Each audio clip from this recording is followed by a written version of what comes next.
South Korea is making big moves right about now as the daily number of new COVID cases drops into the single digits. The country is tackling another deadly global crisis, climate change. Our next guest, climate reporter Alexander Kaufman, who is covering the prospects of a South Korean Green New Deal. Alexander is a reporter at HuffPost. He writes about climate change, environmental policy, and the politics of life on a warming planet, and he keeps us educated here at act.tv about what is going on and then also what is really going on. Alexander, thanks for joining us. I appreciate it.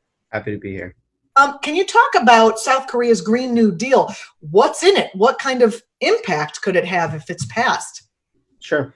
So they held the first major national election of any country since the outbreak of the virus on April 15th, and the results were great for the sitting government. So the government there under President Moon Jae-in is run by the Democratic Party there, similar to the Democratic Party here. It is like a broad tent center-left party that does have some progressives within it, but also has kind of some smaller progressive parties that it often goes in coalition with. And it won landslide victory, sweeping results, picked up seats. So that's a big deal for them. It's a big deal because in the weeks before the election, they released their climate platform and they called it the Green New Deal. They explicitly said it is, in conversation with the movement that has been started in the U.S. Although AOC. That was an inspiration. Although it is like a considerably more moderate policy platform than what has been proposed in the U.S. Now, before going into it, obviously there's the big caveat of South Korea is still a developing country. Technically, it's wealthy by the standards of most places, but developing in comparison to the United States. Whereas the United States is a developed country, has been for a long time, and is the world's largest historic emitter, although it is today the second largest emitter behind China. But Korea is not far behind. It's number 7. And that's shocking for a small country. But a big manufacturer. And and a big car country as well.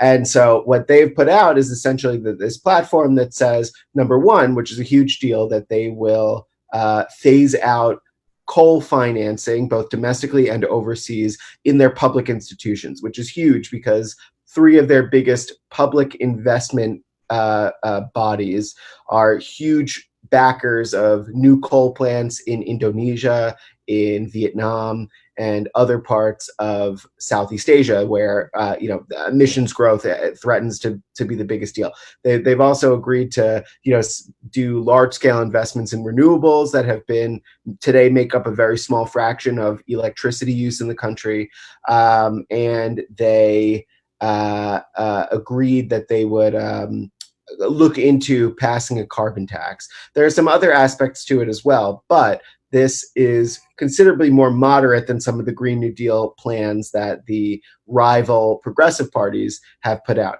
I should also say, notably, it would set a 2050 net zero target. Alexander, so many questions now. Does this South Korean's Green New Deal, does it have sort of labor protections and the kind of mobilization of labor that the Green New Deal, if enacted here in the U.S., would have?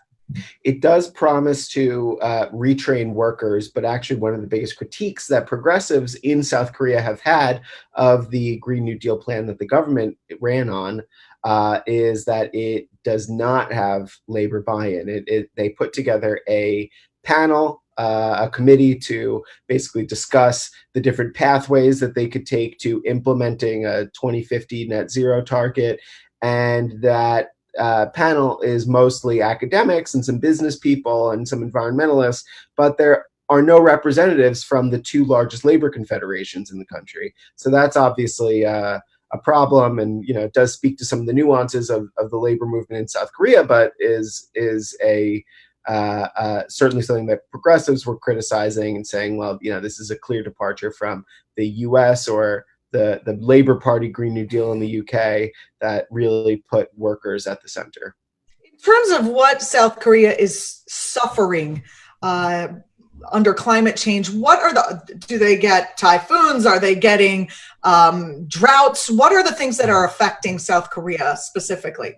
So all of those things. It's a peninsular country, and so they are at risk of coastal flooding and sea level rise. But one of the biggest concerns for people there is actually something that's related to climate change, although not necessarily directly linked, which is that it is they have bad air pollution problems that come from coal plants, that come from cars, and kind of the smog issue and particulate matter. And so that's a big problem for them, and something that is particularly of concern to a lot of ordinary people. And obviously those are the causes of that smog are in many cases the same as the causes of climate change. So that's sort of like a real-time impact that is affecting people, but they are vulnerable to many of the same things that others are vulnerable to. They're vulnerable to changes in agriculture in a country that already imports a fair amount of its food. They are sensitive to sea level rise on the coast, and they are, of course, sensitive to big storms as well.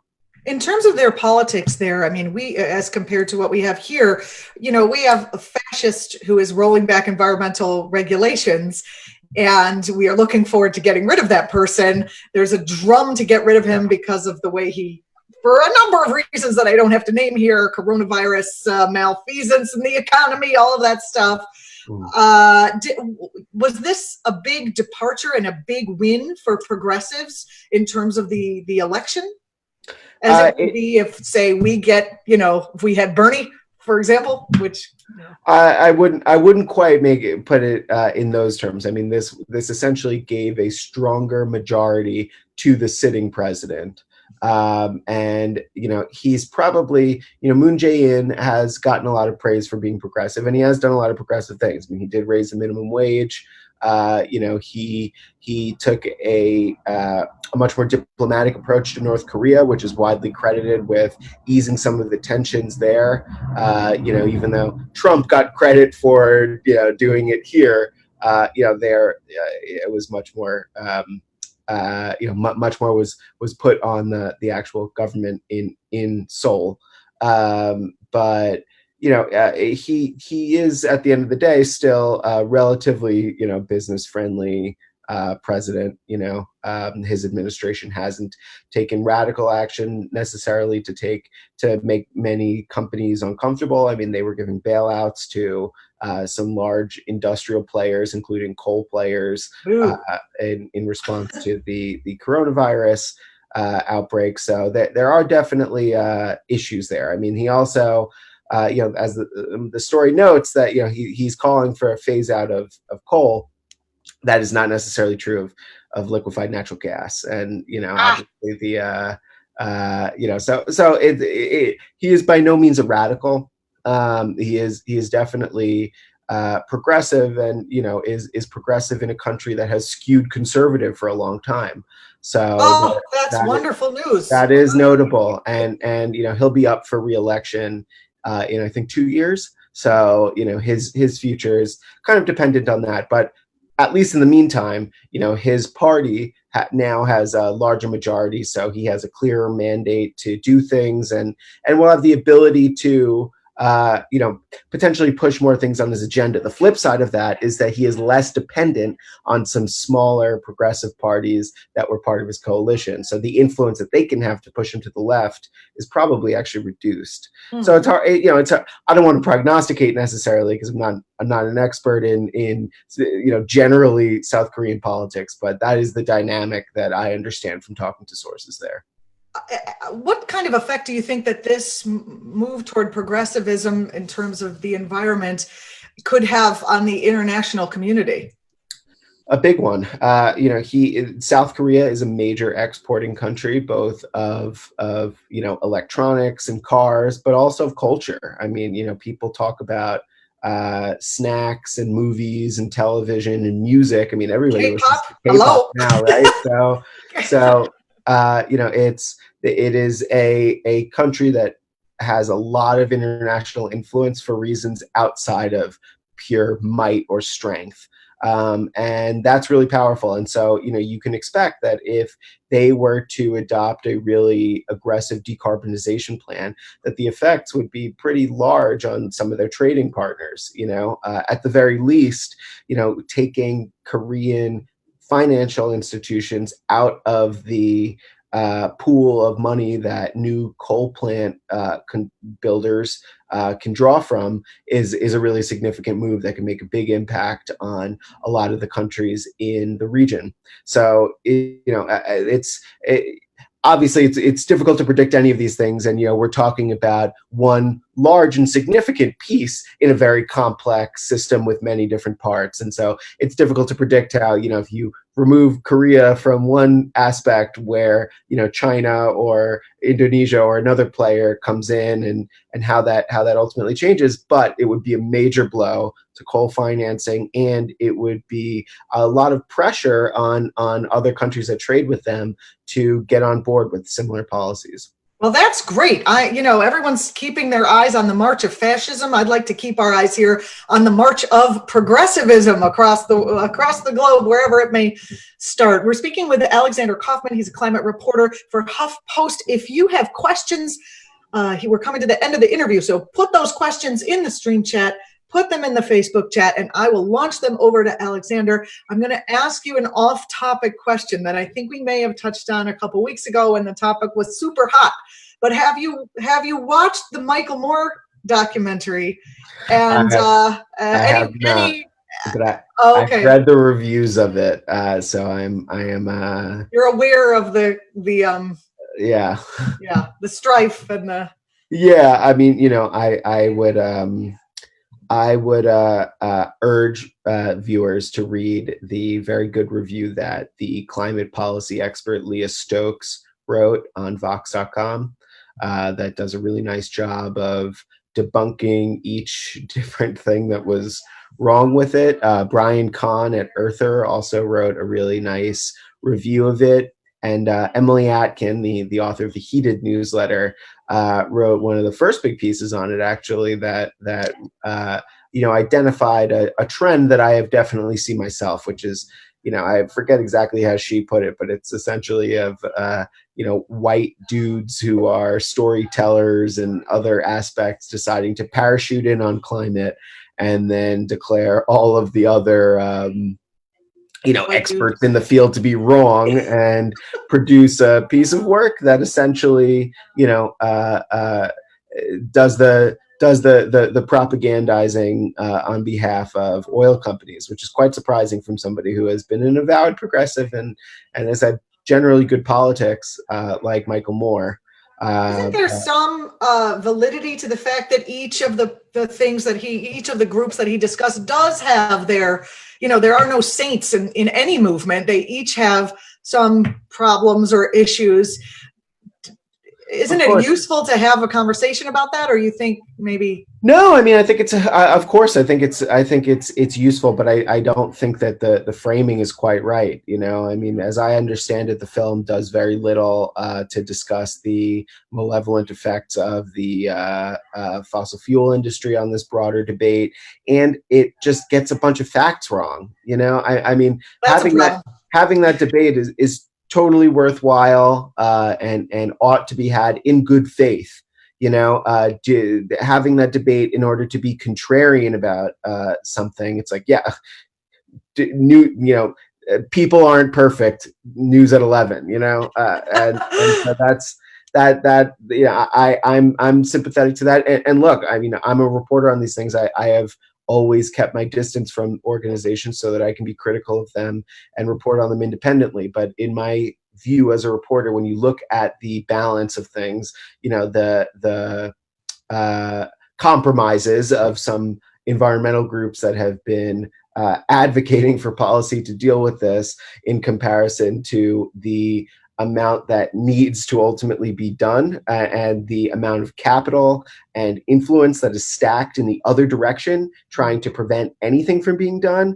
I just think that, for a filmmaker with as an illustrious a history as Michael Moore, and with as great a talent at exposing major inequities as him, to take such a contrarian view on things and then get things wrong, and to not give the people that you're criticizing ample time to respond to the critiques that you're leveling against them, feels like a hack job. It doesn't feel like I know serious. it's tough because Michael himself only co-produced the movie, and the other guy was I know it's a complicated situation because he is a topic. And I noticed that everyone's thanking you in our Facebook chat and whatnot. So not lobbying a lot of questions, but definitely enjoying the interview here. It's kind of like the Biden thing. He has such a long history of things that he's done that we can point to that we either like or we don't like. And some of those things at the time may have been necessary. And this is 30. How long has he been there? 100 years. So in the time that was happening, some of these concessions that would not be acceptable now, when we're so polarized and we're so aware of what has become of our, the corporate state against the people. That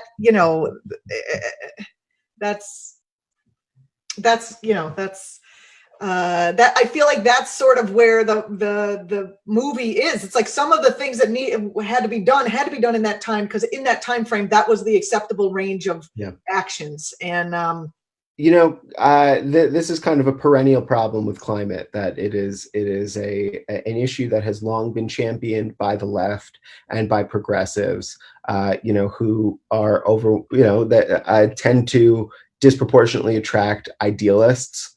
And unfortunately, this is not the type of crisis for which we can wait to do perfect policy in the absence of sufficient policy. That's how really far behind we are on this. And I share people's concerns, about wanting to do things right, and to see the acting on climate change as an opportunity to build a better world. I mean, those are messages that personally resonate with me, and that when I look at empirical evidence, I think that there's a perfectly good argument for it.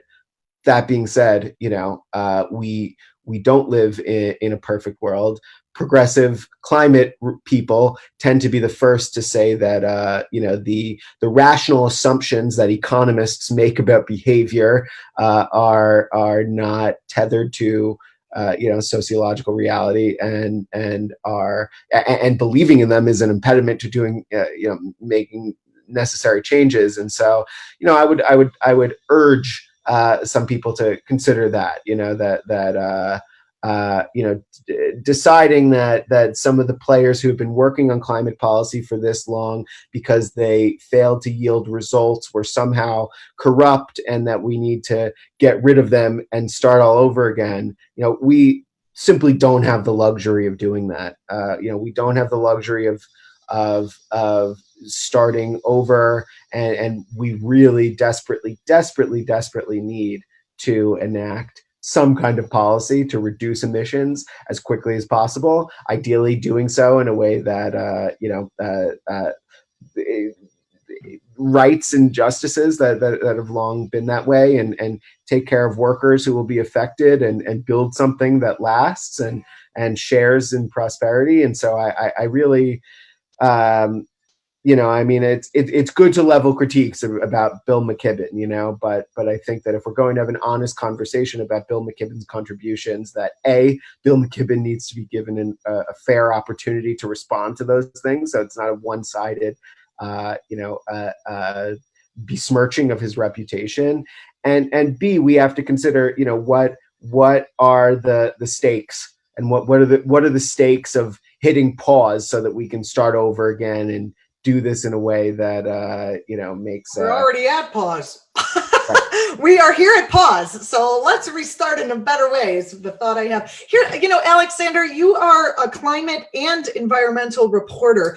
We talk so much about climate, but there is all this other environmental degradation that, of course, we're all in one system together. There's the poisoning of our rivers by corporate, toxic waste being thrown into the rivers. There's deforestation. There's, any number of other horrible things that are happening. Why do I only hear about emission reduction? Big ag, you know what I mean? Like, why? Yeah. And I follow. I mean, I only hear in general about climate change from the emissions perspective. When you're looking at, say, EcoWatch or some of these places that are specific to the environment, then you hear about the bees, Monsanto, et cetera, et cetera. Is there any way we as a media system, do you think, could bump up the idea that our failing climate, our failing environment, our failing food systems, et cetera, are more than just an issue of the changing climate? Yeah, hire more environmental. How do we do it? I'm here. I'm going to try to do it. I'm going to cover it as much as I can. I mean, like the only, if I'm a. But I never see like climate reporters on MSNBC. I never see them on CNN. I watch every night. Nobody's there. They're just talking about Fauci. Yeah. Well, we're all going to die soon, and not from the pandemic. With all due respect to our colleagues in the cable news business, there's ample evidence that they in particular have done a very bad job at presenting information about climate change and about environmental issues in general, and have a tendency to harp on dramatic and sensational stories that are